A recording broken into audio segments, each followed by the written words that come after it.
বিদেশে নেওয়ার উদ্যোগ মেডিকেল বোর্ডের নিরন্তর চেষ্টা কোনো কিছুই বাঁচাতে পারল না জীবন যুদ্ধে হার না মানা নুসরাত জাহান রাফিকে।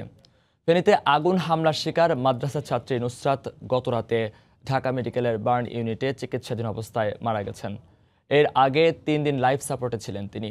যৌন নির্যাতনের প্রতিবাদ করায় গত শনিবার ফেনীতে পরীক্ষা কেন্দ্রে হাত পা বেঁধে আগুন দেয়া হয় রাফির শরীরে। তার মৃত্যুতে শোক জানিয়েছেন প্রধানমন্ত্রী শেখ হাসিনা। মৃত্যুর সাথে 5 দিন পাঞ্জা লড়ে হেরে গেলেন ফেনীর সোনাগাজীর অগ্নিদগ্ধ নুসরাত জাহান রাফি। জীবনযুদ্ধে হেরে গেলেও সমাজের অন্যায় ও অসঙ্গতির বিরুদ্ধে তার প্রতিবাদী কণ্ঠস্বর তাকে বাঁচিয়ে রাখবে দীর্ঘকাল। যেটা হয় সর্বোচ্চ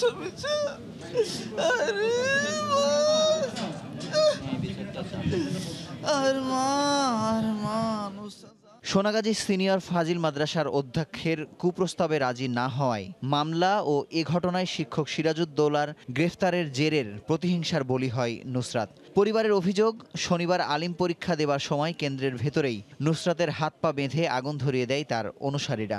শরীরের 80% মারাত্মক দগ্ধ নিয়ে ওই দিনই ঢাকা মেডিকেল কলেজ হাসপাতালের বার্ন ইউনিটে ভর্তি করা হয় তাকে। অবস্থার অবনতি হলে সোমবার থেকে লাইফ সাপোর্টে ছিলেন রাফি। টানা 5 দিন জীবন মৃত্যু সন্ধিক্ষণে থাকার পর মৃত্যুর কাছে হার মানলেন সমাজের অবক্ষয়ের বিরুদ্ধে লড়াই করা এই প্রতিবাদী নারী। সেই অবস্থা নাই তাকে ট্রান্সপোর্ট করার মতো, মানে প্লেনে যাওয়ার মতো শিশু ছিল না।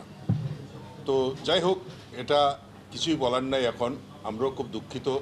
আপনারা সবাই ওর জন্য দোয়া করবেন, দেশবাসীকে বলবেন দোয়া করতে। একটা নিষ্পাপ শিশুর মতো মেয়ে মানে অকালেই ঝরে গেল। বৃহস্পতিবার সকালে পোস্টমর্টেমের পর তার মরদেহ পরিবারের কাছে হস্তান্তর করা হবে বলে জানিয়েছেন হাসপাতাল কর্তৃপক্ষ।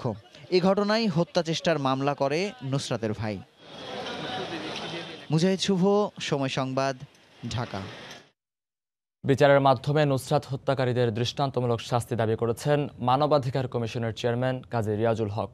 সকালে ঢাকা মেডিকেল কলেজ হাসপাতালে নুসরাতের পরিবারকে সান্ত্বনা দিতে এসে তিনি একথা বলেন।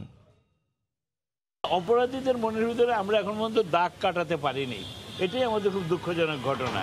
সাধারণ মানুষের কিন্তু একটা তদন্ত আছে, এই মিডিয়া থেকে শুরু করে স্থানীয় মানুষ যারা দেখেছে তাদের কিন্তু নিজস্ব একটা অ্যাসেসমেন্ট আছে, এটাই তো তদন্ত।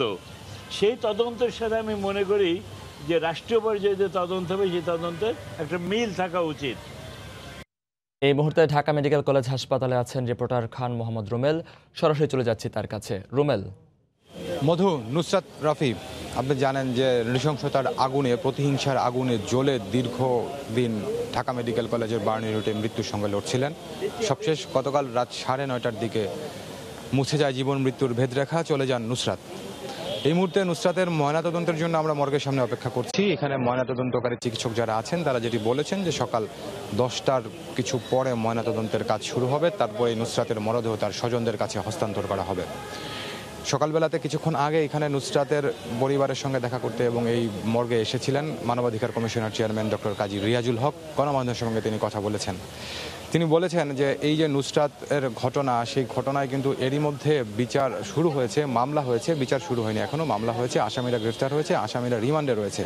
তিনি বলছেন, মানবাধিকার কমিশনের চেয়ারম্যান, যে এই মামলার যিনি প্রধান অভিযুক্ত সেই নুসরাতের মাদ্রাসার অধ্যক্ষ সিরাজউদ্দৌলা, তিনি বলছেন যে গণমাধ্যমে গতকালকে তিনি তার ছবি দেখছিলেন। তিনি বলছেন যে সেই সিরাজউদ্দৌলার মধ্যে কোনো ধরনের অনুশোচনা, কোনো ধরনের অনুতাপ তার পরিলক্ষিত হয়নি। তিনি বলছেন যে অপরাধী যখন অপরাধ করে তার মধ্যে যখন কোনো অনুশোচনা দেখা না যায়, তার মানে হচ্ছে সেই অপরাধী ছাড়া পেলে এই ধরনের অপরাধ আরও করতে পারেন, সেই আশঙ্কা থেকেই যায়।